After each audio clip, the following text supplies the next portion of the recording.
Vamos à nossa aula de ciência. Abra um livro de vocês na página 58, certo? Eu vou ler aqui a fala de Ita e seu pai, certo?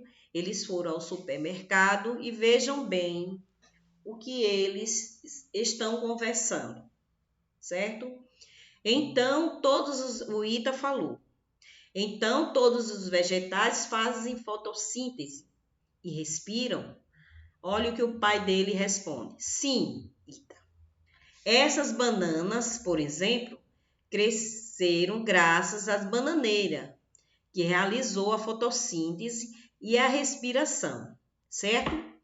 Vamos lá. A fotossíntese, gente, é um processo físico-químico a nível celular, realizado pelos seres vivos clorofilados, que utilizam dióxido de carbono e água para obter glicose através da energia da luz, certo?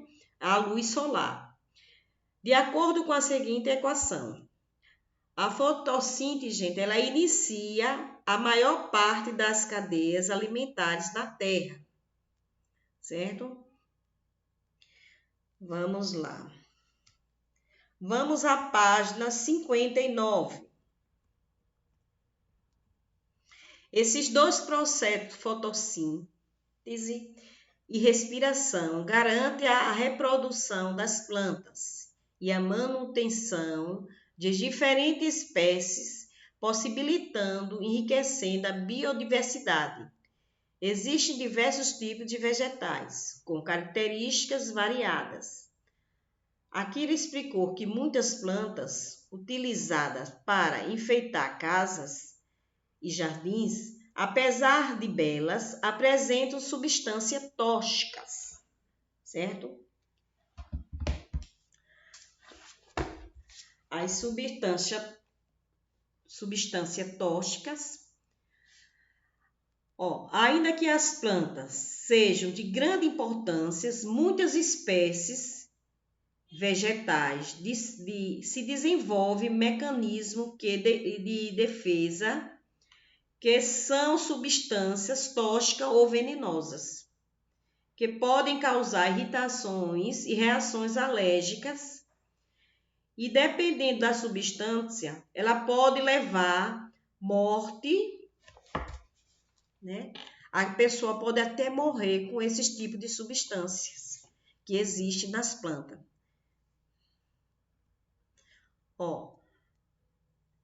Você já viu essa planta em lugar aonde? Você sabe o que são substâncias tóxicas? Substância tóxica é como a tia havia falado, é um tipo de veneno. Essas substâncias são capazes de causar lesões na pele e nas mucosas, além de coceira e inchaço nos lábios, na boca e na língua. Em contato com os olhos, provocam irritação, lacrimejamento, inchaço das pálpebras e dificuldades de visão. Quando ingeridas, ocasionam náuseas, vômitos e diarreia. Em alguns casos, inclusive, pode causar morte. Veja alguns exemplos. Visualize com bastante atenção, certos? Esses tipos de plantas. Bico de papagaio, comigo ninguém pode, coroa de Cristo, costela de Adão, mamona, saia branca, taioba brava e urtiga, certo? Esses tipos de planta. Então, visualize com bastante atenção, porque aonde vocês vê esses tipos de planta, é bom vocês nem tocar, certo?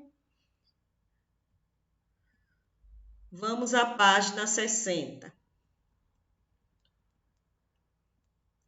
As partes tóxicas de cada planta podem variar. Na mamona, as sementes são tóxicas. Já na urtiga, são tóxicas os pelos do caule e das folhas. Emília ficou preocupada e concluiu que devemos conhecer essas plantas para evitar acidentes. Olha aí, vamos ver o que foi que o Akira falou. As plantas estão relacionadas à prevenção e à cura de doenças. Muitos medicamentos são produzidos a partir delas. As crianças, né, muito curiosas, aí perguntaram, quais? Veja algumas plantas e suas indicações. A goiabeira vermelha combate os germes que causam diarreia. Quebra-pedra combate dores nos rins causadas por cálculos que são pedras.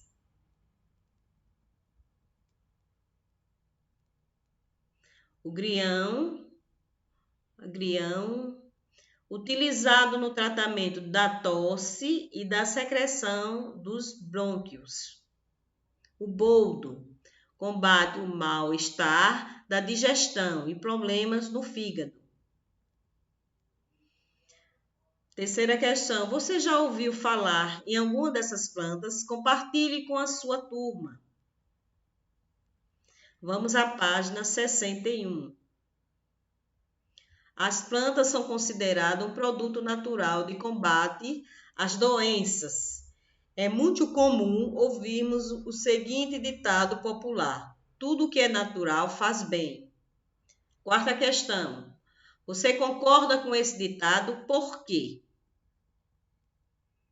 As plantas possuem quase tudo de que precisamos para nos nutrir, como proteínas, vitaminas e sais minerais. Por isso, elas são muito importantes na nossa alimentação. Observe os vegetais abaixo e circule aquele que você usa para se alimentar.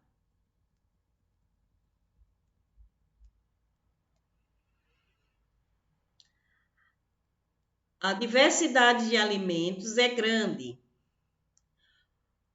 Cultivar tudo isso deve dar um trabalho. Vocês sabiam que existe técnicas que são usadas para o cultivo de plantas? Quais?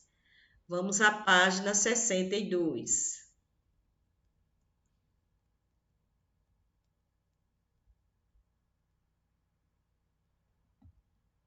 A clonagem vegetal é uma técnica de cultivo de plantas para a produção de plantas idênticas, a partir de células ou parte dos vegetais, os galhos, as folhas, etc.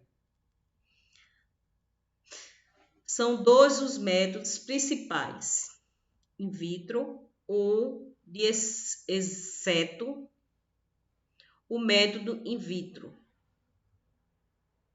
Consiste em cultivar as plantas ou suas partes dentro de frascos específicos que garantem o crescimento delas. Esse método pode produzir de uma muda de bananeira, por exemplo, 100 mudas em 8 meses. O método de exceto consiste em cortar uma parte de uma planta e inserir em outra, impondo as características genéticas da primeira. Esse método é mais demorado, pois depende das condições climáticas e do solo. Esses dois métodos possibilitam o aumento da produção agrícola, garantindo a alimentação a todos. Chegando em casa, vou querer uma boa salada de alface, palmito e tomate. E você irá me ajudar a fazê-la? Né, filho? Massaro, na cozinha, essa eu quero ver.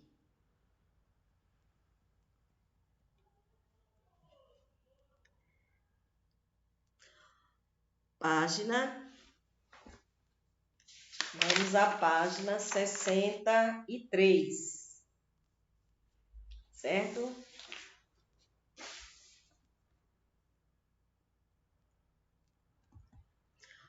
Primeira questão. Observa a seguir uma cena que representa a biodiversidade vegetal. Explique a relação que há entre biodiversidade, interação entre os seres vivos e ecossistema. Segunda questão. Quais são os dois processos que as plantas realizam em interação com o meio em que vive? Explique as diferenças e as semelhanças entre elas. Vocês vão explicar o que é que elas têm de diferente e o que é que elas têm de semelhantes, parecidas. Terceira questão. Circule de azul uma planta tóxica, de verde uma planta medicinal e de amarelo uma fruta.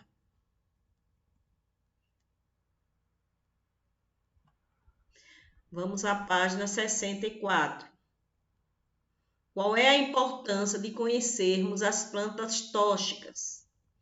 Quinta questão. Emília ficou gripada e com tosse. Qual é a planta indicada nesse caso para combater a tosse? Sexta questão. Assinale R para respiração e F para fotossíntese.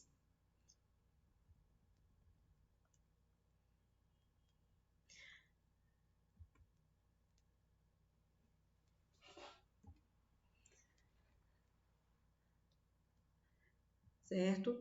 Aqui nós terminamos nossa aula de ciência. Aguardo vocês amanhã, certo? Para as nossas próximas aulas. Tia deixa um beijo no coração de cada um de vocês.